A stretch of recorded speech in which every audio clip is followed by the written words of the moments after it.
Hello મિત્રો, કેમ છો બધા? આજે હું તમારી સાથે શેર કરીશ ગુવાર ઢોકળીના શાકની રેસીપી. તો ગુવાર મેં અહીં 250 જેટલો કૂણો ગુવાર લીધેલો છે.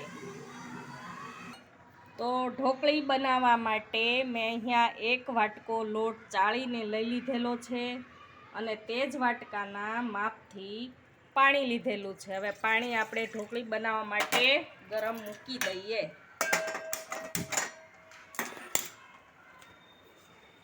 તેમાં ચમચી મીઠું, થોડો ખાવાનો સોડા, હળદર અને લાલ મરચું નાખી દઈ. તમે જોઈ શકો છો આપણે ઢોકળી માટે પાણી મૂકેલું છે અને એમાં બધા મસાલા કર્યા છે. પાણી ઉકળે એટલે ઢોકળીનો જે બનાવવા માટે લોટ લીધેલો છે તે લોટ તેમાં પાણીમાં એડ કરવાનો છે અને સાથે 2 મોટા ચમચા તેલ મૂકવાનું છે, અંદર એડ કરવાનું છે.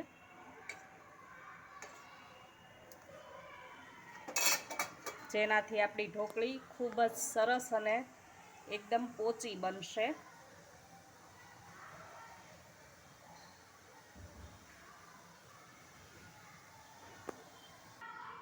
તમે જોઈ શકો છો આપણું ઢોકળી માટેનું પાણી સારું એવું ઉકળી ગયું છે. હવે લોટ અંદર એડ કરી દઈએ. તો આ રીતે આપણે પાણી બધું જ ઉકળી ગયું છે અને અંદર લોટ હલાવતા જશું.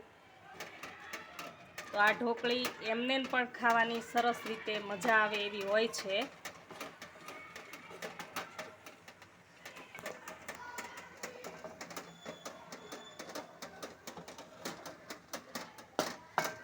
આ રીતે ઢોકળી આપણી પાણીની અંદર મિક્સ થઈ ગઈ છે. તો પણ આપણે હલાવવાનું છે. પહેલી વાર જોતા હો તો મારી ચેનલને સબસ્ક્રાઈબ કરજો અને રેસીપી કેવી લાગે છે તે જરૂરથી કમેન્ટ કરજો, વિડીયોને લાઈક કરજો, ફોલો કરજો અને શેર કરજો. તો મેં અહીંયા ઢોકળીને કાઢવા માટે સારું એવું તેલ લગાવી દીધું છે થાળીમાં અને હવે આપણે કાઢી લઈએ.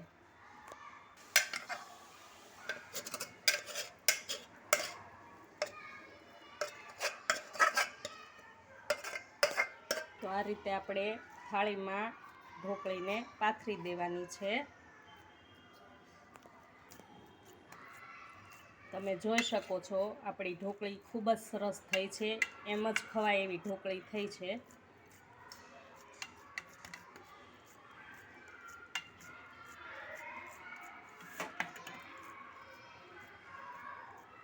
તો હવે આ ઢોકળી ઠરે ત્યાં સુધીમાં આપણે ગુવારને વઘાર કરી લેશું. તો આપણે અહીં ઢોકળીને સારા એવા કટ પાડી લેશું, એના બટકા કરી લેશું ઢોકળીના. તો તમે જોઈ શકો છો ઢોકળી સરસ એવી તૈયાર થઈ ગયેલી છે આપણી.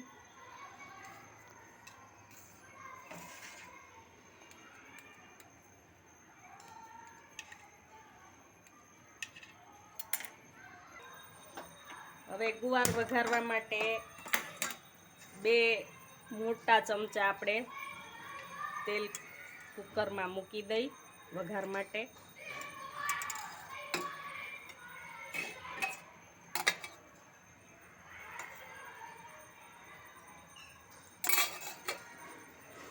તો તમારે જે ગરમ મસાલા તમે યુઝ કરતા હો એ ગરમ મસાલા વઘાર માટે લઈ શકો છો, પણ મેં અહીંયા રેગ્યુલરી જે શાક બનાવીએ છીએ તે બનાવ્યું છે એટલે હું ગરમ મસાલાનો વઘારમાં કોઈ ઉપયોગ નથી કરતી.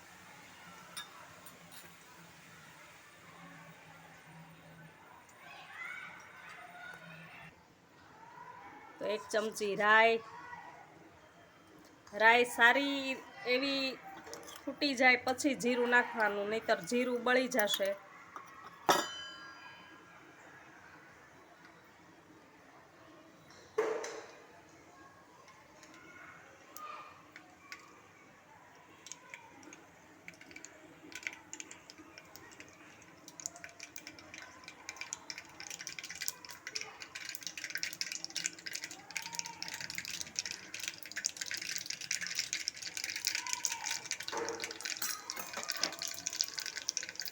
મરચું નાખ્યું. હવે અજમા થોડાક અને હિંગ.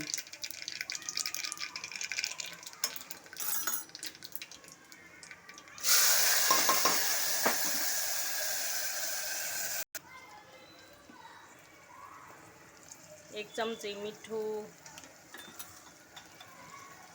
1 ચમચી હળદર, 1 ચમચી ધાણા જીરું અને લસણવાળી ચટણી.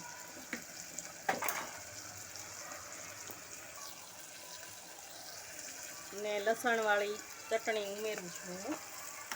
તમે કોરું ખાતા હો તો કોરું નાખજો. સારી રીતે હલાવવાનું, બધા જ મસાલા ભળી જાય એ રીતે. તમે જોઈ શકો છો ગુવારમાં બધા જ મસાલા ભળી ગયા છે. હવે એક ટમેટું હું અહીંયા કાપી અને કટકા કર્યા છે, ટમેટું નાખું છું.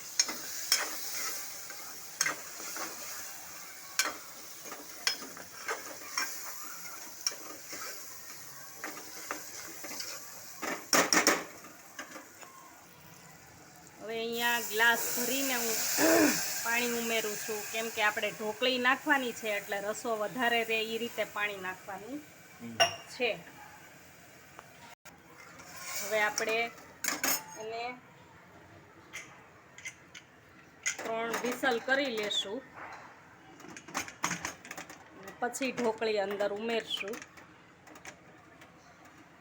જોઈ શકો છો તમે જોઈ શકો છો આપણી 2 થી 3 વિસલ વાગી ગઈ છે અને હવે આપણો ગુવાર ચડી ગયો હશે. તો આપણે ખોલી લઈ ઢાંકણને અને જોઈ લઈ કેટલું પાણી છે, ગુવાર કેવો ચડ્યો છે ચેક કરી લઈ.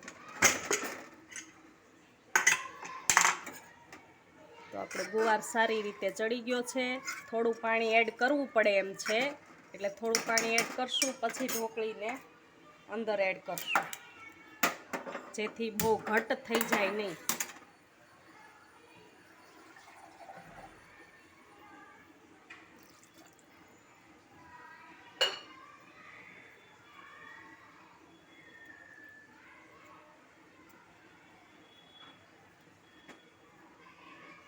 તો તમારે ગરમ મસાલો ઉપરથી એડ કરવો હોય તો કરી શકો છો.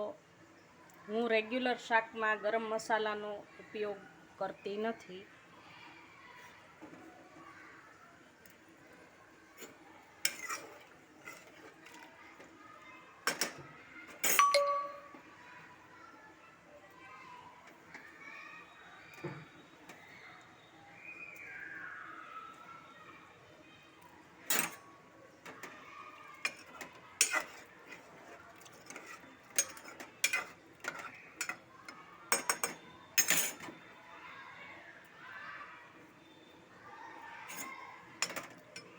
હવે આને એમ જ ઢાંકણ ઢાંકી અને 2-3 મિનિટ માટે છોડી દઈએ ધીમા ગેસે. તો તમે જોઈ શકો છો 2 થી 3 મિનિટ થઈ ગઈ છે અને આપણી ઢોકળી અને ગુવાર સારી રીતે બંને મિક્સ થઈ અને સરસ એવું શાક તૈયાર થઈ ગયું છે. તો હવે આપણે એને એક પ્લેટમાં કાઢી લઈએ.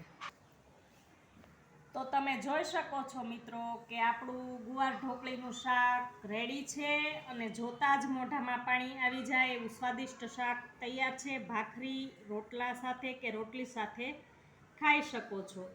મારી રેસીપી કેવી લાગી જરૂરથી કમેન્ટ કરજો.